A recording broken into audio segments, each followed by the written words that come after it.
매년 국가별 군사력을 분석평가하는 글로벌 파이어파워의 군사력 순위를 알아보겠습니다. 이 평가 순위의 근거는 국가별 파워 지수를 산출하는데 138개국을 대상으로 순위가 결정됩니다. 육해공 각군 장비의 규모, 인구, 가용 병력, 예비군, 석유 생산 및 소비량, 구매력 평가 등을 기준으로 산출해낸다고 합니다. 2019년 GFP 군사력 순위에서 한국은 7위라는 순위표를 받았었습니다. 세계에서 전쟁 능력이 7번째라는 능력은 엄청난 순위라 말할 수 있었죠. 각국은 군사비를 증액하며 자신들의 자유와 자주국방에 힘을 쓰고 있습니다. 2020년 세계 군사력 순위는 어떻게 바뀌었을까요? 지금부터 10위부터 1위까지 살펴보도록 하겠습니다.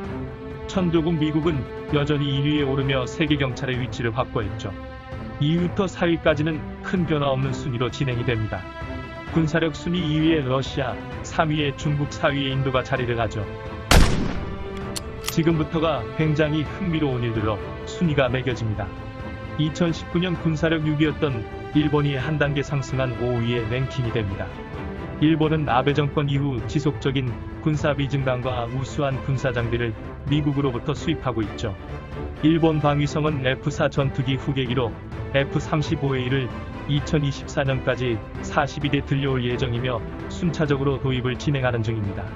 또한 100대의 F-35A를 추가로 수입받아 현재 주력 전투기로 사용 중인 200대의 F-15 전투기 중 보수가 어려운 일부를 교체한다는 구상입니다. 여기에 최신 조기 경보기 E-2D를 미국에서 최대 9대 추가 도입한다는 계획까지 가지고 있습니다.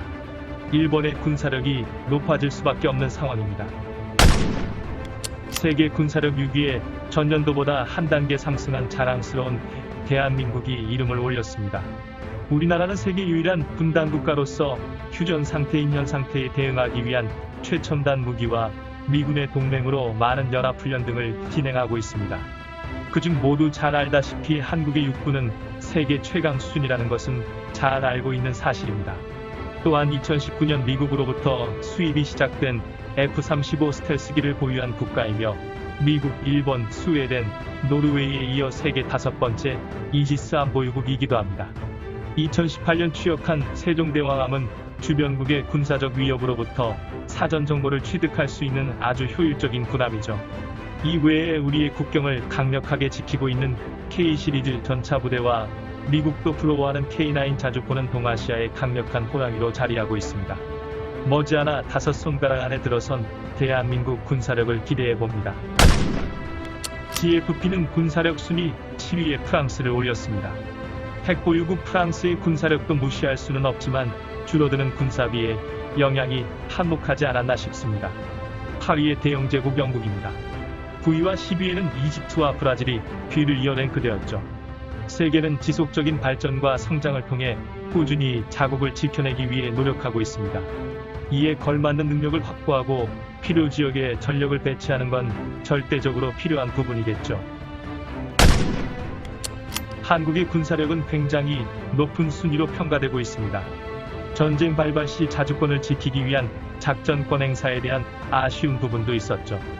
연평도 포격 사건이 있고 난 다음 날 한미연합사 정보작전부장인 존 맥도널드 소장이 불같이 화를 내며 이런 말을 했다고 합니다.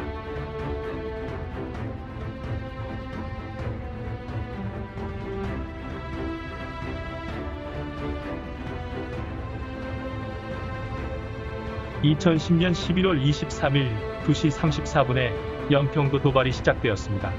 청와대로 보고는 2시 40분에 이루어졌고 지하 벙커에서는 북한의 연평도 도발에 대한 군사적 대응을 하고 있었어야 합니다.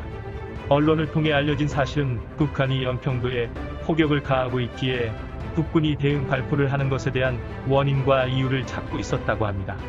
그리고 이에 대한 미국 측에게 어떤 결정을 할지 물어보고 있었다고 하네요. 한반도에서 일어난 한국 전쟁의 아픔과 고통의 기억은 차츰 사라져가는 시기입니다. 숫자와 순위에만 연연한 국가의 군사력 증강이 아닌 자주국방이라는 말이 어색하지 않는 군사강국을 꿈꿔봅니다.